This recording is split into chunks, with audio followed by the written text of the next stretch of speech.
Ain't no mountain high enough is the name of my talk. And we're going to be looking at those mountains in our lives, those places in our lives where the door gets shut, where there's barriers, where there's obstacles, where there's frustrations, those irritations that happen in our lives, and how we hold them, and how we're able to hold them once we became aware of them. My husband loves scary movies. He does. He loves scary movies. The scarier, the better. So we've watched the entire Alien series. Yes. Recently, the Jurassic Park series. Personally, I'm not such a fan of the scary movies, and so I try to find that one gem, that one pearl, those words of wisdom that I can try to extract as I close my eyes. And often I find them. And recently we watched Jurassic Park again. And there are truly words of wisdom in Jurassic Park. So for those of you that don't know, Jurassic Park is a story about a gentleman who has this brainstorm of creating the most hands-on biologic amusement park in the world. It's an island, and he's been able, through his scientists, to create real dinosaurs. And his idea is people come, like an amusement park, to Jurassic Park. And he has some problems right now with the insurance company thinking that it's safe. Yeah, I don't understand. So he invites these scientists to come and to take a look at what he has created with the other scientists, and to let them, verify that it is safe. And one of the characters who arrives is this very eccentric mathematician, played by Jeff Goldblum, Dr. Ian Malcolm. And at first you think he's just a smart aleck, he's just a wisecracker. But before long you realize that he truly has a sense of integrity and is looking at the bigger picture. So they're explaining how this all works and how there's really no problem because they've only birthed female dinosaurs and they're only feeding them a certain way, and so it will never get out of control. And Dr. Malcolm says, have you learned nothing? Have you learned nothing through evolution? As messy as it sometimes is, as painful as it sometimes is, life finds a way. Life always finds a way. And we see that when we look around us in nature. When we see that little weed coming up in the crack in the sidewalk. Right now here on campus, there are dandelions everywhere. And I live on campus, so I get to see them. And when they grow by the tree line, they grow quite tall before they form their beautiful yellow-orange flowers and then the puffball. But those dandelions that grow where it gets mowed more regularly just come above the grass. And then they bloom. And then they seed. They've adapted. They found a way to continue their line of dandelions regardless of the lawnmower. We see it in nature all around us. We see it in the animal kingdom. We see it in streams and rivers. Life finds a way until it comes to us. And then we want to carve ourselves out of that equation because after all, life gets sticky. Things happen. Things happen in our lives. It gets complicated. The human condition happens. Loss, grief, change of all kinds happen. And when they happen, it challenges our sense of the I am. It challenges our ability to move past that crack in the sidewalk, to outsmart that lawnmower. And yet we have the ability. And yet we have the ability. Now, mountains are referenced in the Bible quite often. In the Hebrew scriptures, Moses goes to the top of the mountain. Sometimes they have a little sinister twist to them. Sometimes people are banished to the mountains, but most of the time it's a good thing. And in the Christian scriptures, we see Jesus going to the mountains for respite. We see Jesus teaching on the mountainsides. And there's another way to look at mountains, and that's metaphysically. Metaphysically, they're rising up to a higher level. They're looking from a higher perspective. They're our higher self. But I found two places in the Bible where mountains also just refer to things. Those things that get in the way. And they're both in Matthew. And they're both in lessons by Jesus. For Jesus was truly the master teacher of the I am. He was the master teacher of finding and returning to our center. So I'm going to share with you from Matthew, chapter 17, verse 20. And the scenario that comes before this is that a boy has epilepsy and a father has sought help in healing. And Jesus' apostles were not able, his disciples were not able to cure the boy. And he chastised them a bit. And then in private, they said to him, "What's up?" I'm ad-libbing a little bit here. "How come you can do it and we can't? Why were we not able to heal this boy and you were able to do it?" And he replied, "Because you have so little faith. Truly, I tell you, if you have faith as small as a mustard seed, you will say to this mountain, 'Move from here to there,' and it will move. Nothing is impossible for you." Nothing is impossible for you if you have faith. So let's look at faith. Turning to Revealing Word, what does Charles Fillmore say about faith? Spiritual assurance. It is a magnetic power that draws unto us our heart's desire from the invisible spiritual substance. Faith is a deep inner knowing that that which is sought is already ours for the taking. And he references Hebrews. Now faith is assurance of things hoped for. These are great definitions of faith, but I dare say that's not always how it works. That sometimes the faith that we are holding on to is not in the I am. The faith that we are holding on to is in the material world or in those challenges, in those things that come up before us. Sometimes we put too much faith in the mountain instead of within ourselves. Sometimes our faith is challenged, it's shaken to the core, and for good cause. The human condition is full of those challenges to us that shakes the very roots. And yet, when we have the faith of the mustard seed, when we are standing in the great I am, not only are we able to move mountains, we are the only ones who can. No one's going to move it for us.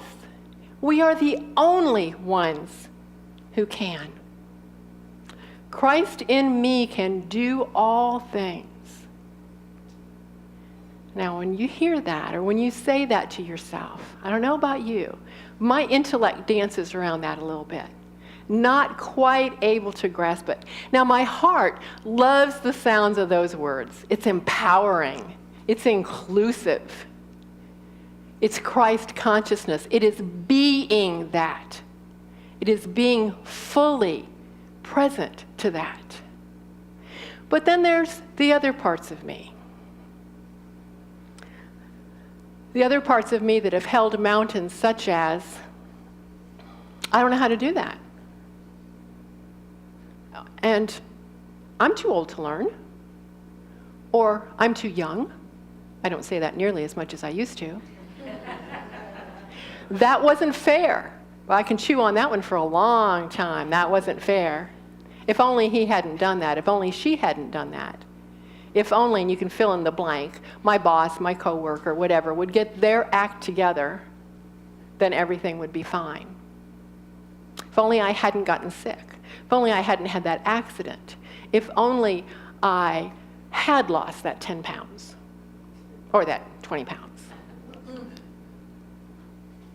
If only, if only, if only. If only I knew I was going to live this long, I would have taken better care of myself.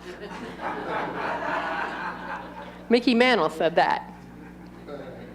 These are old, old tapes that play within our minds. They are not DVDs, they're not MP3s, they're not CDs. They're not cassettes, they're not even 8-tracks. These things are etched in stone.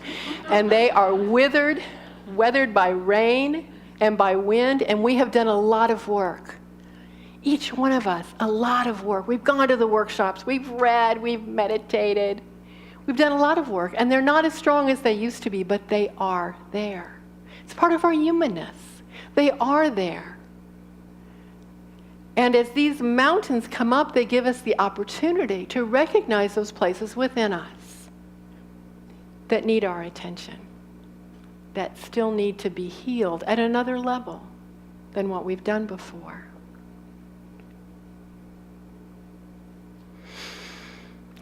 So where is our faith placed? Sometimes the messages that we receive are these unrecognized messages of, I'm afraid. I'm afraid I might fail. I'm afraid I might succeed. Ah, yes.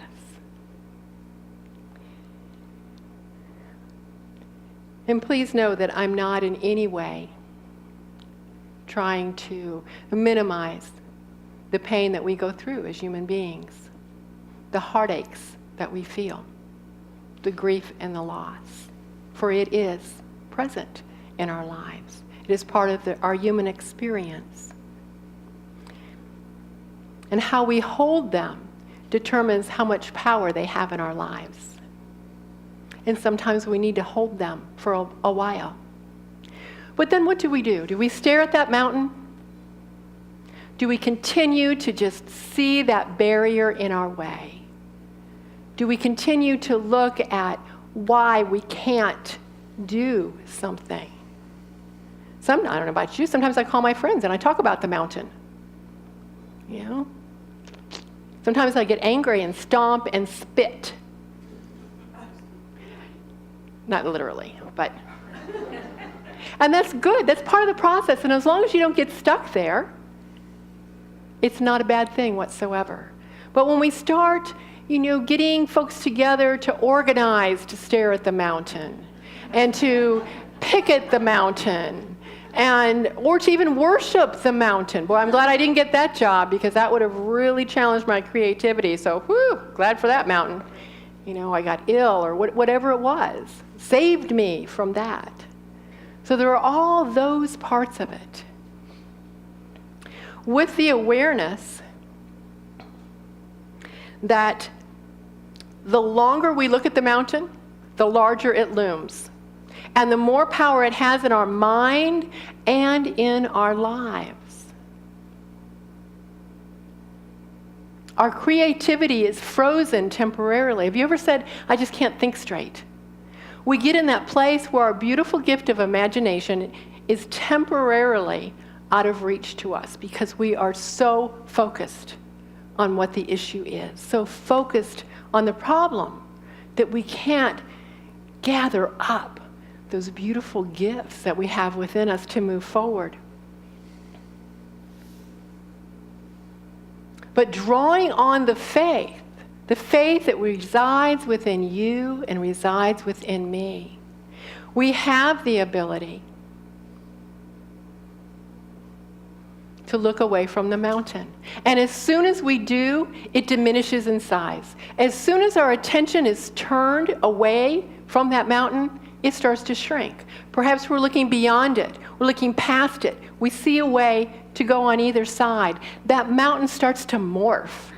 And it no longer has the power that it once had. And as we recognize those feelings that came up because of its existence, we now have the ability to heal at a deeper level that which needs to be healed. And our gifts of creativity are enlivened.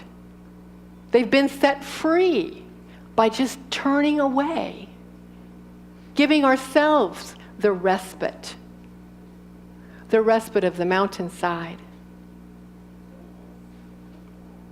Our healing frees us. All healing frees us and has the ability to affect those around us. For we yearn to express our spiritual self. You know, when Molly and Robert were singing, I heard you guys back there. We have the desire, that innate desire to overcome. We are spiritual warriors. And there ain't no mountain high enough. We join right in. There's a part of us that recognizes and wants us to march forward. For you are all powerful, creative, spiritual beings. Each one of us, powerful, creative, spiritual beings. So what kind of mountain morphing, life affirming actions might you be ready to commit to? Body, mind, spirit.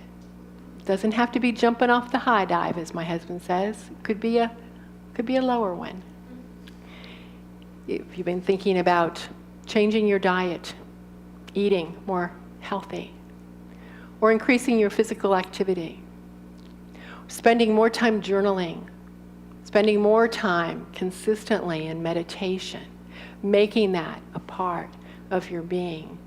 If you thought about taking a trip, going somewhere new, have you considered spending the time on connecting with others in meaningful ways to deepen those relationships with friends or family or someone you've always wanted to get to know better? And commit to doing that. For each time you affirm life by taking one of those steps, life affirms you. Life validates you. Life declares back to you. For that's really what Dr. Malcolm was saying. Life always finds a way. Yes, and in its way, it is living. In its struggle to be and its adaptation, it is expressing itself.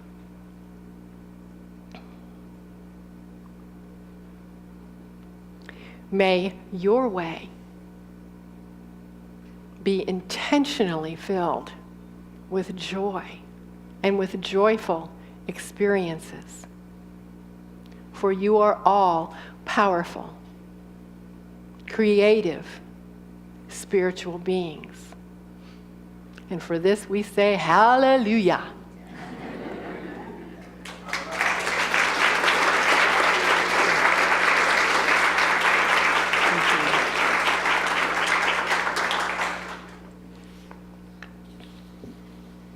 We're going to move into our time of meditation now. If you'd like to make yourself comfortable.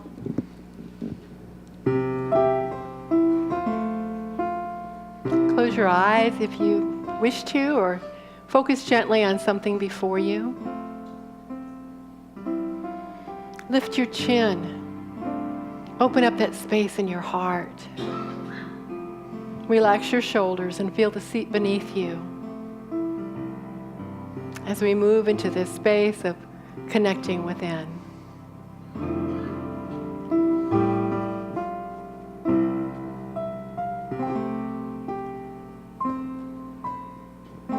We recognize that we are each powerful, creative spiritual beings.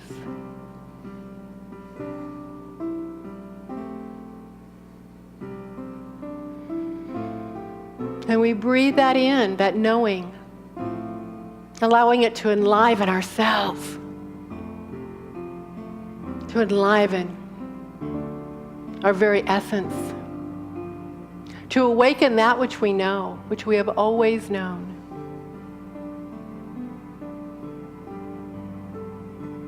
About the power that resides within us.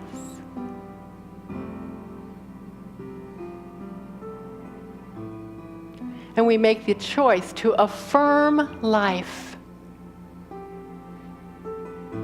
Affirm life.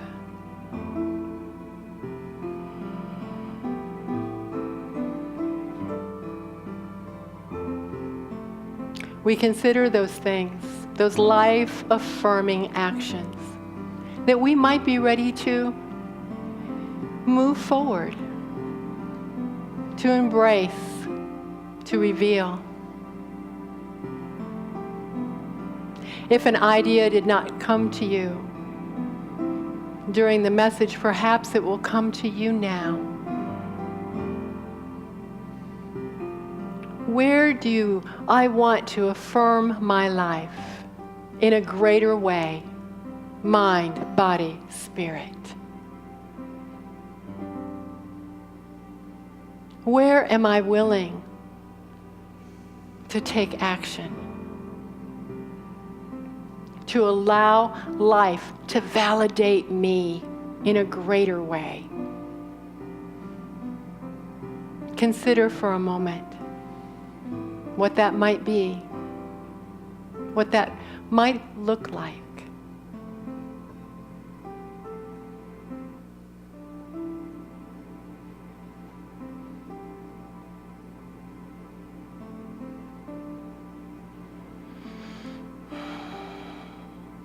Now I invite you to imagine with me that it is 6 months from now. It's almost the end of the year. And you, my dear friend, have followed through on that action that spoke to your heart. You affirmed life in a new and greater way, consistently, day after day, week after week, month after month.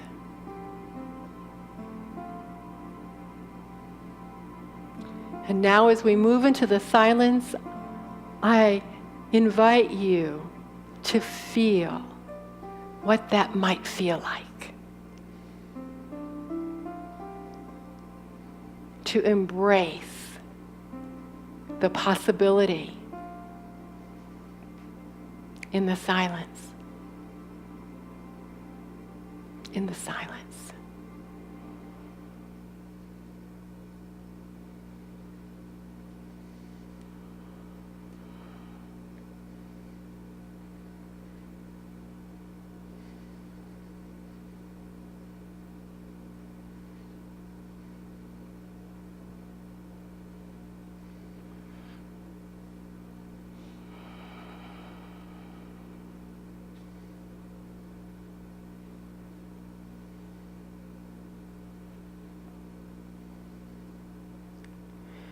You are a powerful, creative, spiritual being. The universe is on your side, and you are loved. Life affirms, validates, and declares you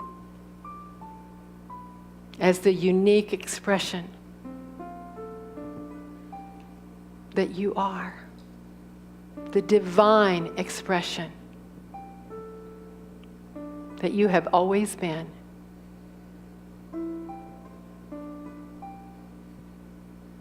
We prepare now to return to the awareness of this room, this space. Molly's going to sing us back into the room. Whenever you're ready, you can open your eyes. Whenever you're ready, you can join her in song. You have the words on the